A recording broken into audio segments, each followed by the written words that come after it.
Well, the Matildas are now on the lookout for a new coach after suffering their earliest Olympics exit in 24 years.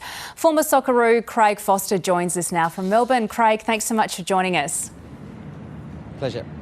So we know that Gustafsson's 4-year tenure was up at the end of these games. Were you surprised about his departure? Not really, no. I think the questions have been around, the performance of the Matildas for a while.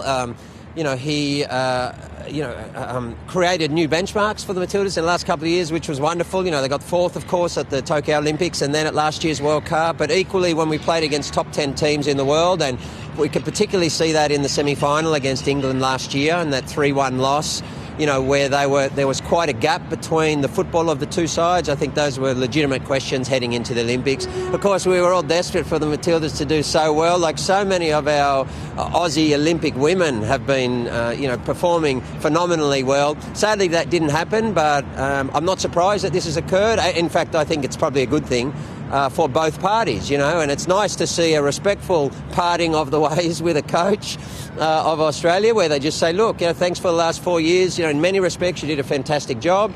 But in this tournament, again, when we played against top 5 nations, USA and Germany, we could see quite a gap.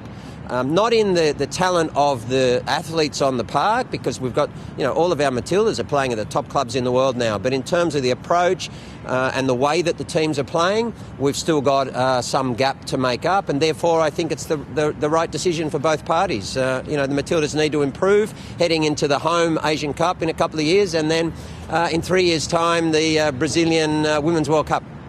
Yeah, Craig, I wanted to ask you about the tactics on the field, because we've had some media reports describing a bit of turmoil behind the scenes, that the players were confused about the tactics. What have you heard about what went on behind the scenes? Had Gustafsson lost his players?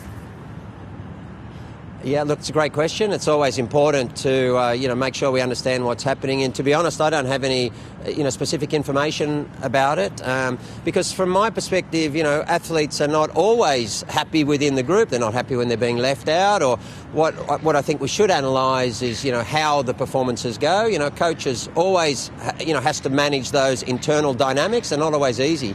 But they are certainly accountable for the progress and the performance of the team over time. And as you said, this has been a 4-year cycle now with Tony Gustafsson. In that time, there's been some really excellent results, better than what we've had. But at the same time, as all Australians know, this is the best group of Matildas we've ever had. So Tony Gustafsson came in at a time when there was quite some turmoil in the departure of the former coach, Alan Stajic and the like. He settled things. He then got performances and results out of the team.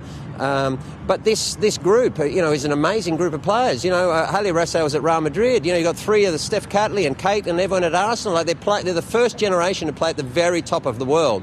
And therefore, it's a legitimate question to say, OK, but how are they playing, and is this group being maximised in terms of their performances against the benchmark nations that we're going to need to beat in the next 2 tournaments? And the performances against that level of team haven't been up to scratch. And in my view, they can be better. And that's why I think that irrespective of what happened within the camp, in relation to this Olympics, to me it doesn't really matter. The main point is you have to look at the trends and look at how good this group can be. And when we played against those 2 teams, we were quite a way off. And this team, in my view, is capable of much, much more.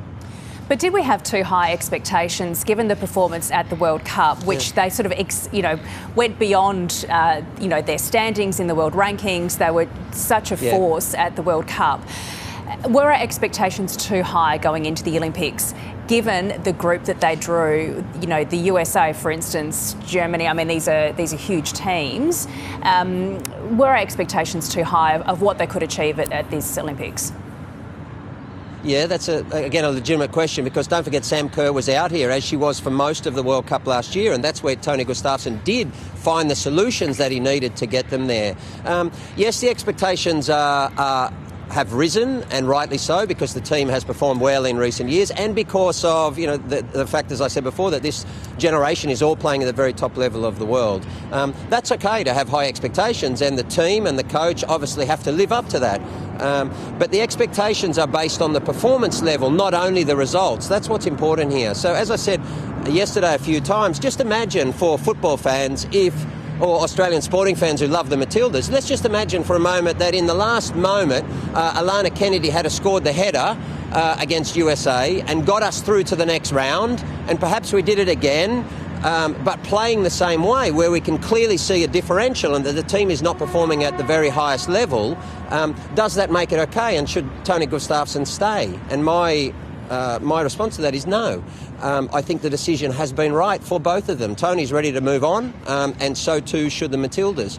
So the expectations aren't just around the fact that we want them to beat Germany and USA. The expectations are, how are they performing, and are they demonstrating under any particular coach that they are capable of taking on the USA and playing in a way that gives confidence that we're growing, that we're evolving, that we're improving, and that we're going to be able to beat these teams down in a couple of years' time. And the answer to that, frankly, is no.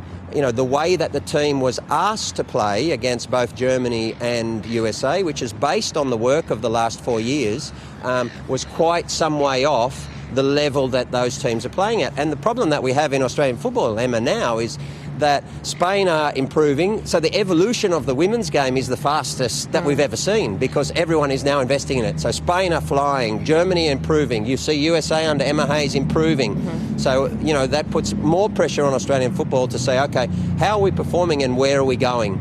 And that question was rightly asked. Now the huge decision for Football Australia is, OK, what do they do? Who do they bring in? Who has the capability to take this group where they are, where they're capable of competing against most teams in the world, improving the football so that we can go and try and win something with this amazing generation?